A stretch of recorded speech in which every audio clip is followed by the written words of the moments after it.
भाड़ में जाए वो मीडिया के एंकर जो मुझसे सवाल करते, उनमें हिम्मत नहीं है नरेंद्र मोदी से पूछने की, देश के प्रधानमंत्री से। उनके मुंह पे नरेंद्र मोदी का क्रिटिसिज्म नहीं आता, क्योंकि अगर बोलेंगे तो उनको मौत आ जाएगी। सर, आपने प्लेसेस ऑफ वर्शिप एक्ट का हवाला देते हुए एक ट्वीट किया था ज्ञानवापी मस्जिद को लेकर। मुख्तार अब्बास नकवी साहब का एक स्टेटमेंट आया है, उन्होंने ये कहा है कि इस पर सियासत करने वाले सिर्फ वही लोग हैं, या तो वो संघी हैं या साजिश रचना चाहते हैं। आप कैसे? देखिए, साजिश तो जिस पार्टी से मुख्तार अब्बास नकवी साहब वाबस्ता हैं वो साजिश रचा रही है, और गवर्नमेंट ऑफ इंडिया को, यूपी सरकार को ये चाहिए था, मोदी सरकार को और यूपी की बीजेपी सरकार को चाहिए था कि उस कोर्ट को जाकर बताते कि पार्लियामेंट ने 1991 places of religious worship act को पास किया है, जिसमें कहा गया कि 15 अगस्त 1947 को जो रिलीजियस स्ट्रक्चर्स जो हैं, चाहे वो मस्जिद हो या मंदिर हो या जैन तबके के हों या सिखों के हो या ईसाइयों के हो या जिस किसी रिलीजियस प्लेस हो, उसको डिस्टर्ब नहीं किया जाएगा। वो नहीं किए, उनको तो चाहिए था कि कोर्ट को जाकर बताए। दूसरी बात यह है कि मोदी सरकार ये जानती है कि जब बाबरी मस्जिद सिविल टाइटल का जजमेंट आया, उसमें उस जजमेंट में यह कहा गया कि 1991 प्लेसेस ऑफ वर्शिप एक्ट को उन्होंने basic structure of the constitution से जोड़ दिया। तो ये सरकार की जिम्मेदारी थी, संवैधानिक जिम्मेदारी थी कि उस कोर्ट को बताए कि आप ये गलत कर रहे हैं। मगर क्योंकि आप नफरत की राजनीति करते हैं और आप हर नफरत में अपनी सियासी रोटी सेकते आए हैं, इसीलिए आपने खामोशी बनाई रखी है। वो बताए ना, बीजेपी बताए कि क्या वो 1991 places of religious worship act को मानती है, नहीं मानती है। मानना पड़ेगा, पार्लियामेंट से एक्ट है और सुप्रीम कोर्ट ने उसको कहा कि basic structure of the constitution से जुड़ा हुआ है। अगर ये मसले को तूल कोई दे रहा है तो वो बीजेपी दे रही है और संघ परिवार दे रही है। वो ये चाहते हैं कि वो जो नफरत का दौर था हमारे मुल्क में 1990 का, दोबारा इस मुल्क में दोहराने की कोशिश कर रहे हैं। क्या क्या नहीं खोया सबने, तो भारत ने खोया ना, देशवासियों ने खोया। आप क्या फिर वो नफरत की फिजा को पैदा करना चाहते हैं क्या? खुलकर बोलिए, बीजेपी प्रधानमंत्री को बोलना चाहिए कि उनकी सरकार कमिटेड है 1991 places of religious worship act के लिए। क्यों नहीं बोलते प्रधानमंत्री? क्यों नहीं बोलते देश के home minister? Court monitored committee का, सर, कोर्ट मॉनिटर्ड कमेटी वो गलत करना कहां तक जाएगा? बिल्कुल गलत है, क्योंकि जब पार्लियामेंट ने एक्ट पास कर दिया और जब सुप्रीम कोर्ट ने ये कह दिया कि वो एक्ट हमारे बेसिक स्ट्रक्चर का हिस्सा है, तो आप किस बुनियाद पर कर रहे हैं? आप लोअर कोर्ट को कोई इख्तियार हासिल ही नहीं है कि सुप्रीम कोर्ट के फैसले का वायलेशन करे, पार्लियामेंट के एक्ट का वायलेशन करे। किस बुनियाद पर कर रहे हैं आप? गलत फैसला है उस कोर्ट का ये। Mr. Owaisi, you said that this survey might make a way for anti-Muslim violence. Now, what prompted you to make this alarming statement? Well, have we not learned the lessons of what happened pre-demolition and post-demolition of Babri Masjid? Why have we not learned a lesson from the same so-called survey that was done, that was completely rejected as biased by the Supreme Court?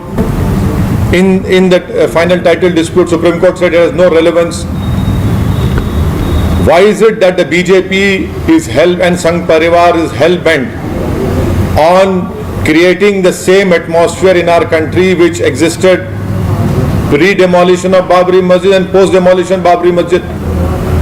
And why isn't the BJP government discharging its constitutional duty by saying to the court that we will abide by the 1991 Act which was passed by the Parliament, and the Supreme Court in the final judgment of Babri Masjid civil dispute have categorically stated in the judgment that places of worship, religious places of 1991 Act is part of the basic structure of the Constitution.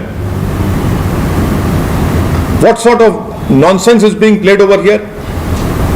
The government should have discharged the constitutional duty immediately, and that is why I am opposing that so-called survey and order of that court. The lower court cannot go beyond what the Supreme Court has clearly laid down. The lower court must follow the act of the Parliament. So you believe, sir, after Ayodhya, Kashi and Mathura is next target or next on agenda of BJP, sir? If you remember the press conference which was held after the final judgment was given by the Honorable Supreme Court, you were present over there. Many of you were present over there, and I had stated that this will open the doors for future controversies, whether it is Kashi or Mathura. I had stated that. I have stated that on record. It is there for everyone to see and take it out. Sir, आप कह रहे हैं कि मुसलमानों के खिलाफ BJP ने ऐलान जंग शुरू कर दिया है और इसको काफ़ी जो है विवादित या भड़काऊ बात कहा जा रहा है, और साथ ही साथ कल आपने कहा कि जो मस्जिदें हैं उन पर अच्छा हाई रेजोल्यूशन कैमरा लगाइए और जो है रिकॉर्ड करिए। इससे आपको तकलीफ है क्या? नहीं भाई, एक काम करेंगे ना, हाई रेजोल्यूशन कैमरा लगा के जब प्रोसेशन आएगा जी टीवी में लाइव टेलीकास्ट कर देंगे। कैरी करिए आप देख लीजिए पत्थर कौन फेंक रहा है। मैं तो ये बोला हूं ना, क्योंकि आप तो घर तोड़ दे रहे हैं। जिसका हाथ कटा हुआ है वसीम शेख का, उसका आपने कारोबार को बर्बाद कर दिया, पत्थर फेंका।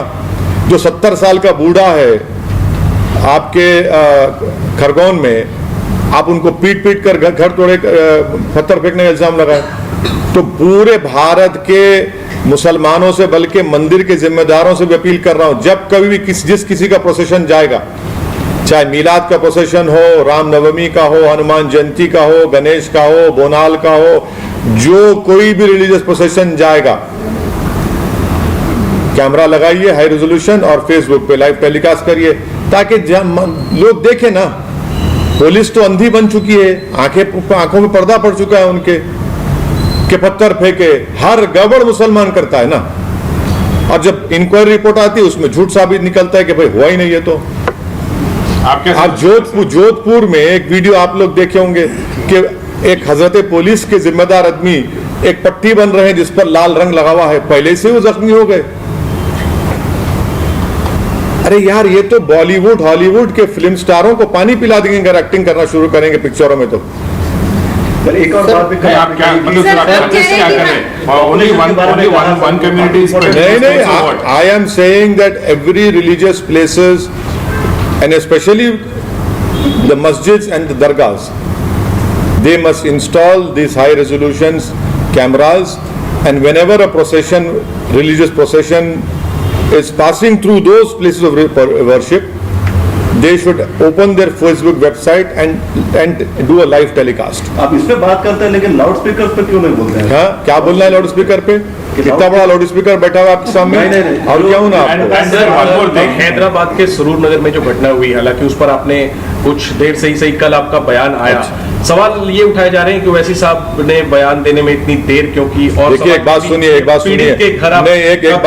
बात सुनिए। मैं मीडिया के बोलने पर कब बोलूंगा, कैसे बोलूंगा, मीडिया डिक्टेट नहीं कर सकता ना। मीडिया के ग्लोरीफाइड एंकर्स मेरे को डिक्टेट कर सकते।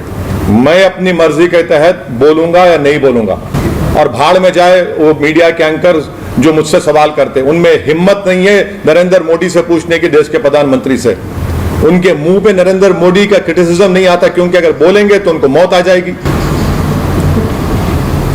लखवा हो जाएगा, उनको फिट आ जाएंगे। लेकिन सर, अब ये कहा जा रहा है कि ये साजिश है, बड़ी एक परिवार का मसला नहीं है, एक बड़ी साजिश है, जानबूझकर इसको करने दिया गया ताकि एक डर पैदा किया जा सके कम्युनिटी के बीच में। आप ऐसे देखिए, अब एक बात समझिए आप,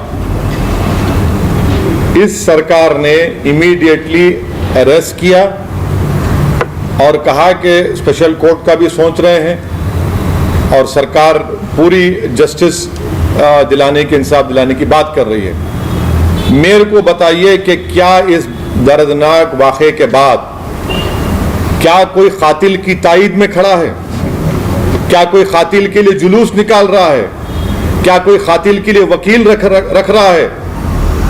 क्या कोई जाकर कातिल को फूल का हार पहना रहा है? आपको मिसाल दे रहा हूं, डिंडोरी मध्य प्रदेश में आसिफ एक नाम के लड़के ने ऐसे ही एक शादी की थी एक नॉन मुस्लिम लड़की से जिसका नाम साक्षी था। तो बीजेपी की सरकार ने आसिफ का घर तुड़वा दिया और उसके बाप का जो बिजनेस का दुकान थी उसको तुड़वा दिया।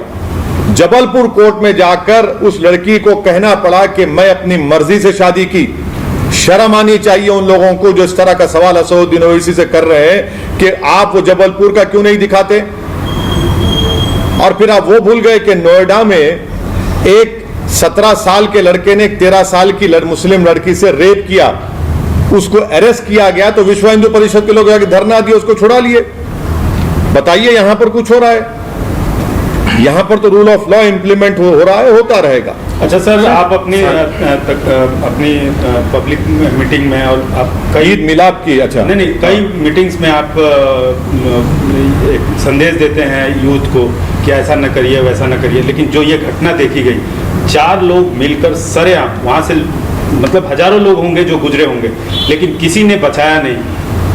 आपकी प्रेसिडेंसी का मामला है, क्या समाज में इस तरह की क्या कहा आपने? आपकी आप मतलब आप एमपी है सर हैदराबाद के? मैं देखिए मेरे कॉन्स्टिट्यूंसी में है वो। नहीं, आपकी कॉन्स्टिट्यूंसी हाँ, पहले क्लियर करो आप। हैदराबाद में आप हैदराबाद में नहीं है वो, आप पहले नहीं, लेकिन आप जिम्मेदार हैदराबाद देखिए, देखिए आप या तो ये बोल लीजिए कि हैदराबाद कॉन्स्टिट्यूंसी में हुआ है नहीं हुआ, बोलिए। आप जिम्मेदार है सर, एजेंसी में आपकी बात जो है हजारों लाखों लोग सुनते हैं। अच्छा, मैं देखिए ऐसा है ना, देश का जिम्मेदार मैं हूँ, प्रधानमंत्री नहीं है। Thank you. मोदी जी नहीं है जिम्मेदार, मैं जिम्मेदार हूँ। बहुत शुक्रिया आपका, मैं आपका शुक्रगुजार हूँ कि देश की पूरी जिम्मेदारी आपने मेरे कमजोर कंधों पर डाल दी है, प्रधानमंत्री पर नहीं है।